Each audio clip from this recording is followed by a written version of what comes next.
I'd like to give this talk in three parts. I'll say a little bit about myself, a biography and a background.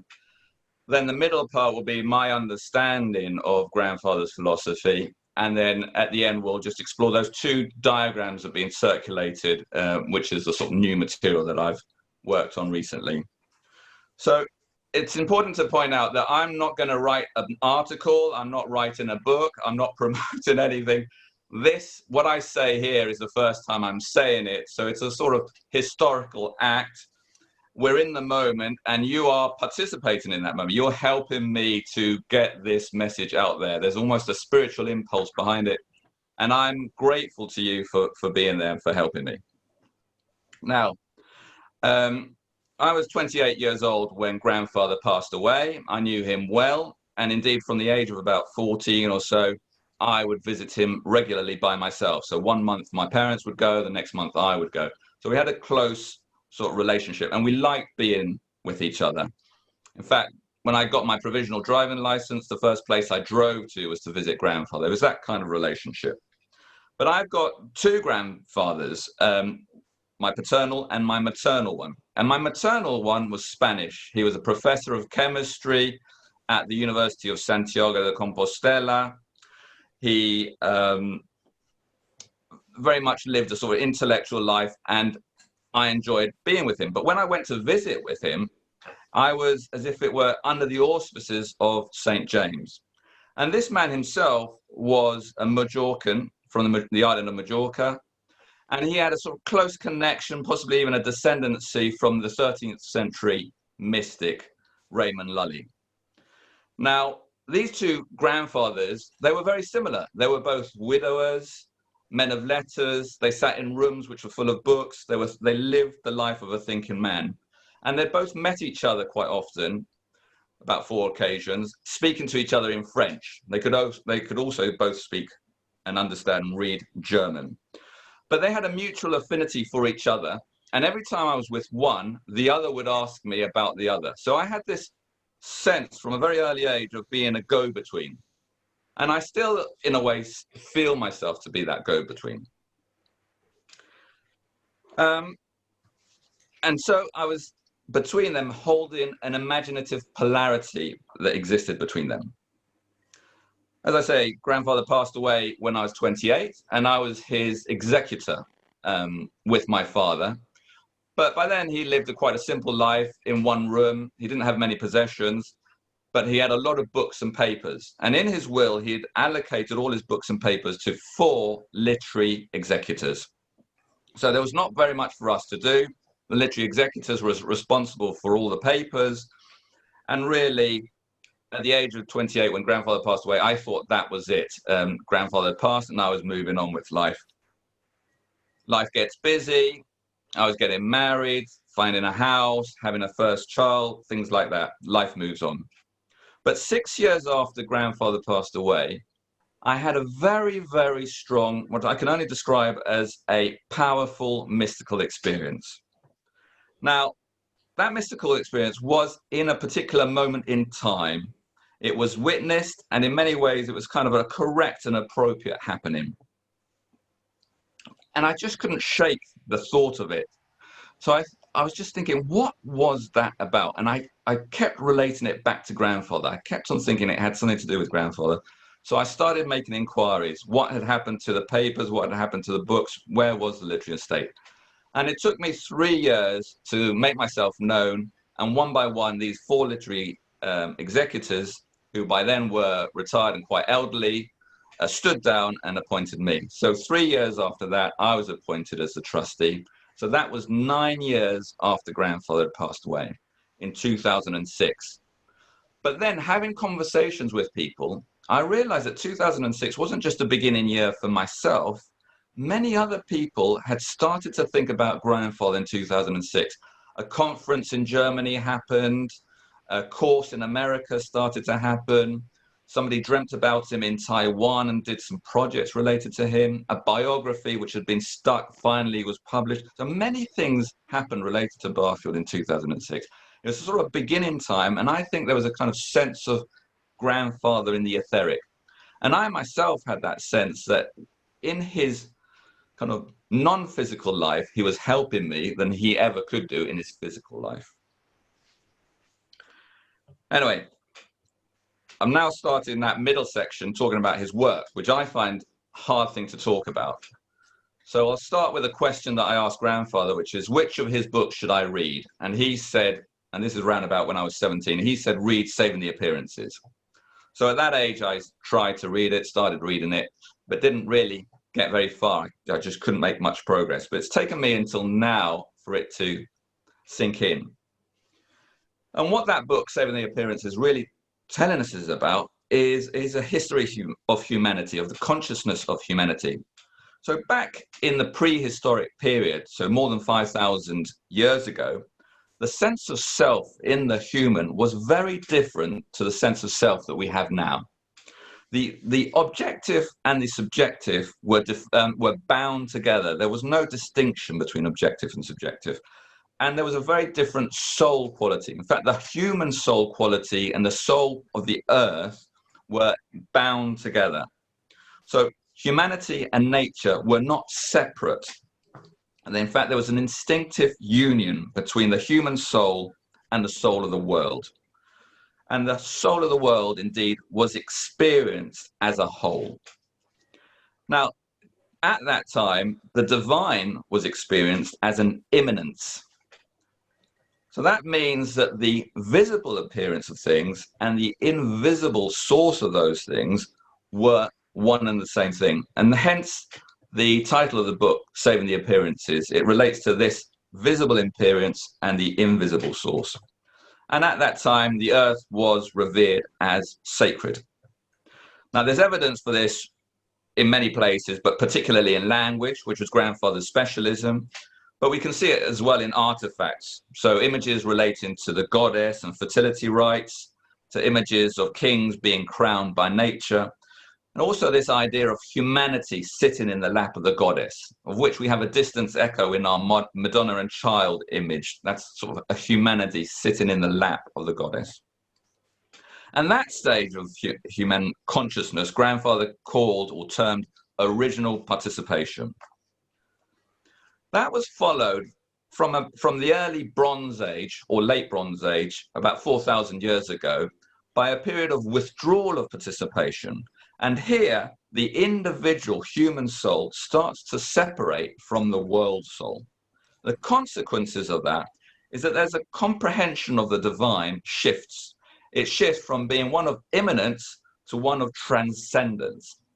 And a transcendence relationship with the divine in itself brings in new forms of worship and institutionalized worship. And things move from a sort of goddess-related to God-related religion, from a matriarchal system to a patriarchal system. And also there's other consequences if you deprive nature of its soul, which is that the human relationship with nature changes. There's no longer an imaginative relationship with there. And in fact, humanity finds it much easier to exploit nature if nature is without a soul. But there's an important consequence to this process, which is that the humanity develops its own freedom, a sense of self within itself. And that has a good effect. I mean, humanity needs to go through this process, needs to find its own sense of self, needs to find its own consciousness. However, there are consequences to that, which is that humanity can be led into dead ends, can have a distorted vision of itself, could possibly even be dislocated. Also in this period, we have the idea of pollution entering our vocabulary. Now, pollution was originally understood to be a crime of humanity against the divine order.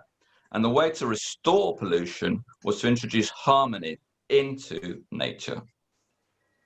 This process of withdrawal continued, but reached a peak or took a dive, if you like, in the mid-17th century, when it was intensified due to the Age of Reason and the Enlightenment. And what the consequences of that Age of Reason was an intensification of the separation of the opposites. And it created a habit of thinking in thinking in terms of opposite, as opposed to a habit of thinking imaginatively, which would look to unify the polarity.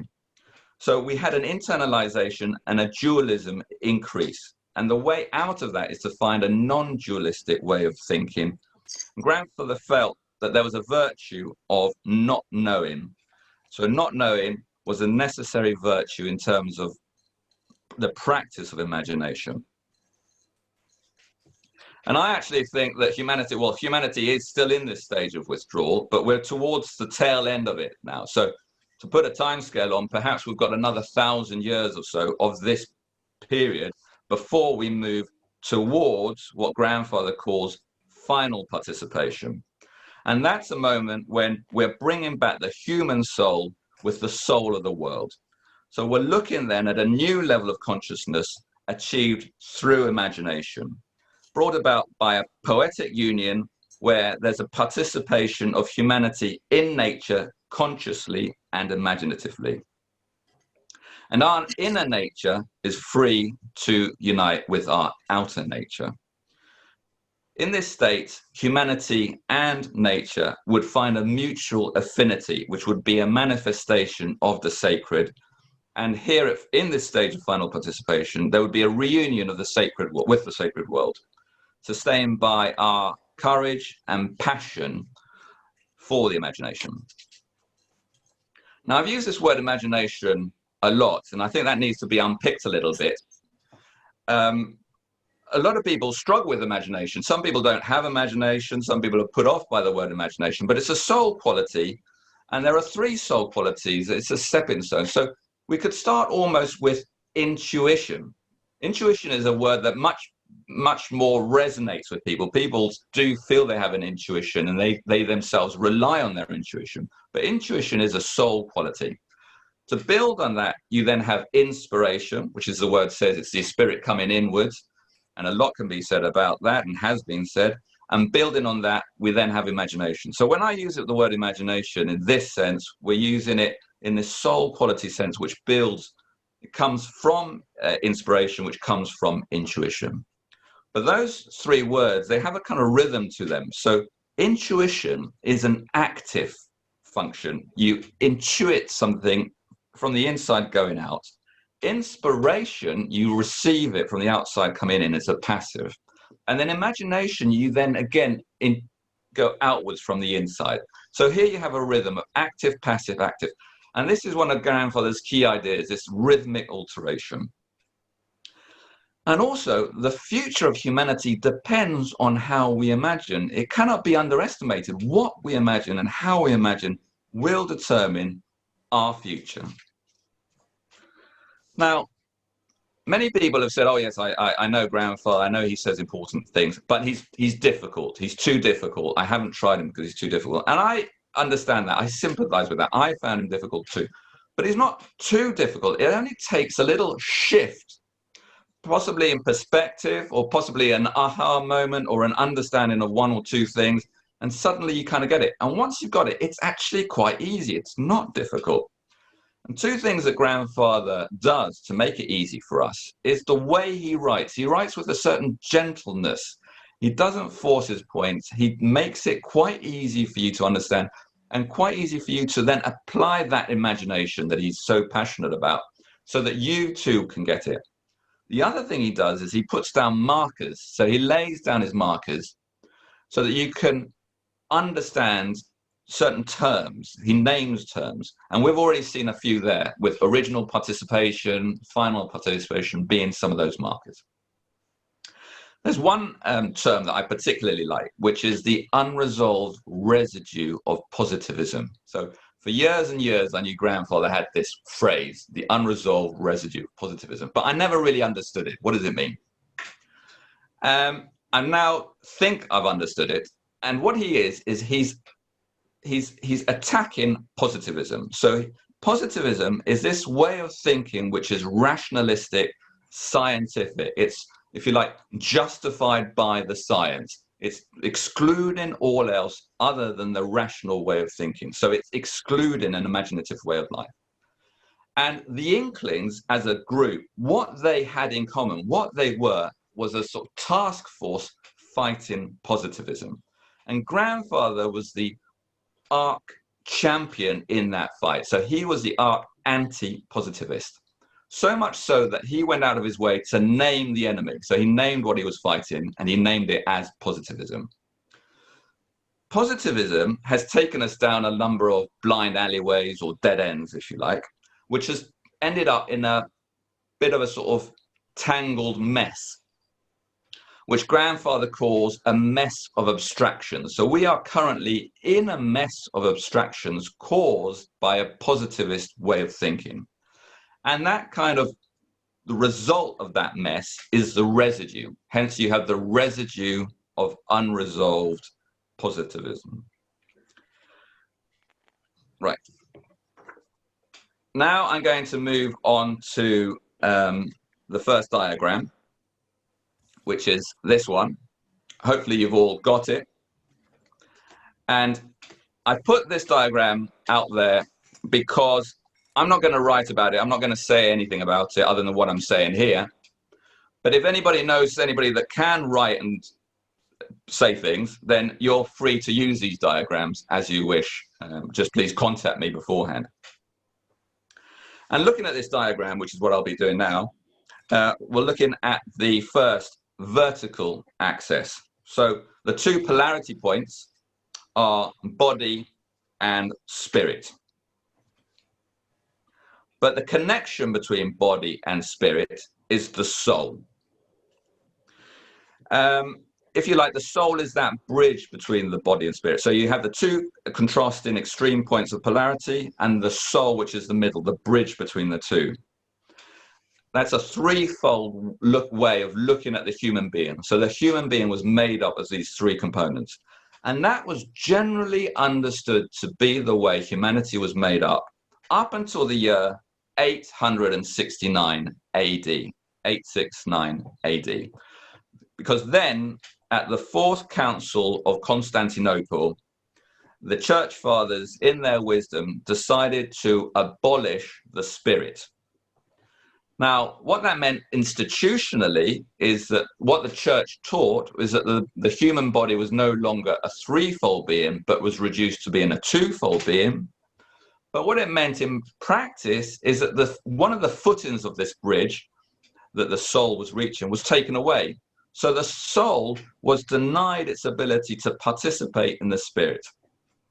And that's an institutional denial of the spirit in humanity. That harm was done about 1,200 years ago. So we've had a long time of that being inflicted upon us. And it debarred the awakening soul from participating in the spirit. That's the way grandfather would phrase it. Now, looking at the horizontal, we have the soul quality of feeling in the middle. I think we can all relate to feeling as a soul quality. There's lots of poetic and sort of musical references to that. But the other spiritual qualities or spiritual exercises are thinking and willing. So you have thinking, feeling, willing. And in this context of using it, thought is passive. You receive your thoughts. And active is will. You actively go out and act on your will. So the middle point, the third thing in this polarity is feeling. Feeling is the balancing point between the passive and the active. And again, grandfather's thoughts and where he concentrated his thinking was on the unconscious mind and the conscious mind. And here you have another polarity between the unconscious and the conscious. And in this case, the third thing is the rhythmic alteration. The rhythmic alteration is that third thing, the soul quality. Now, we have all sorts of experiences of that we can relate to. So there's moving from sleep to wakefulness, from afterlife to life, from the out breath to the in breath, from night to day, from winter to summer, and even from a seed to a tree. These are the polarities, but that rhythmical pattern that these things create is that soul quality that grandfather was interested in. And now, if I can, I'd like to discuss the next diagram, which I've titled Of Consciousness Soul. it has that title because I found that diagram in an essay that Grandfather published. The essay itself dates from 1928, and Grandfather, it's also available in a compilation of essays titled Romanticism Comes of Age. Now, in that essay, Grandfather speaks of many things, but he has a kind of line drawing, a black and white line drawing, but the graphics of the 1920s were not very good, so I thought I should reinterpret it in a more kind of colorful way. But what he's saying here is what is said in that essay. But Grandfather's also acknowledging that although he came to this position independently and separately, somebody else got there before him, which was Rudolf Steiner. Rudolf Steiner was saying this 30 years before him in the 1890s. So this knowledge has been known for a long time, over 100 years, but it's not well known. It hasn't been sort of absorbed by humanity. And it's not only this that's not absorbed. There's many ideas, for example, in quantum physics and metaphysical physics, which again, humanity really struggles to get their heads around. But these top people in quantum physics and Grandfather did have an intellectual relationship. They did agree with each other, and they did both see that they were talking about the same thing. So there are overlaps within the wider world. And it's a good example of how some ideas get picked up and some don't. But anyway, what this diagram is describing is how everything comes from originally, in the top left-hand side, the spiritual world. Out of the spiritual world, we then have the phenomenal world. And the phenomenal world then gives rise to that physical world, which is embedded in the mineral world. The mineral world is our embedment. Now, our human physical bodies come from and are connected to that mineral world. That's why we have that connection with the mineral world.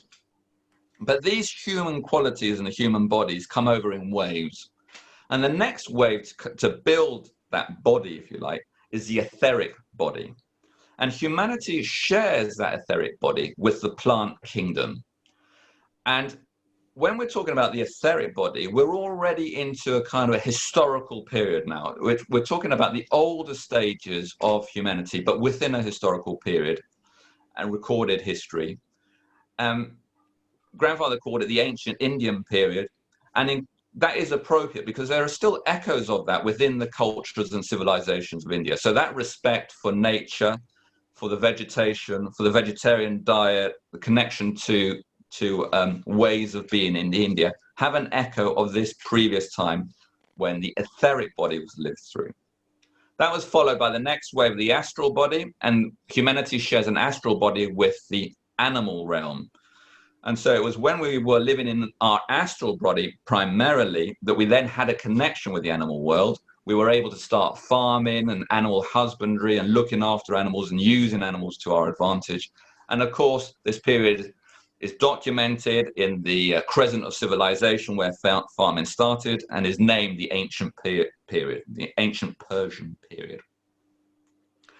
And that was then followed by another wave where the ego emerged within the human being, the ego. And that's a sort of sense of self. And that period is called the Egyptian Chaldean period.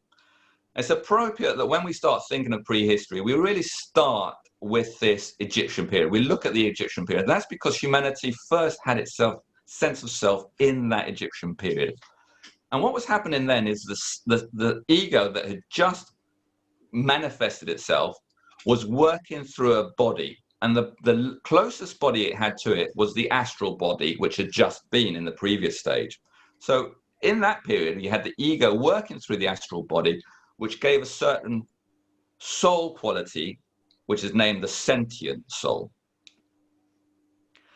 Now that lasted until around about 750 BC, when the ego then shifted and started working through the etheric body, which was the next in the series working backwards. Now working through the etheric body, there was a felt change of consciousness, and suddenly you see both the Greek civilization emerge, but also the Hebrew civilization. So the Greeks were particularly interested in space and all the sort of dynamics of space, the Hebrews in time.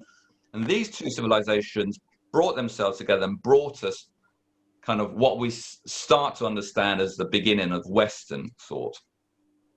But it's thanks to the ego working through the etheric body, leading to what was called the intellectual soul of that time. And that period lasted up to the late Middle Ages, around about 1450.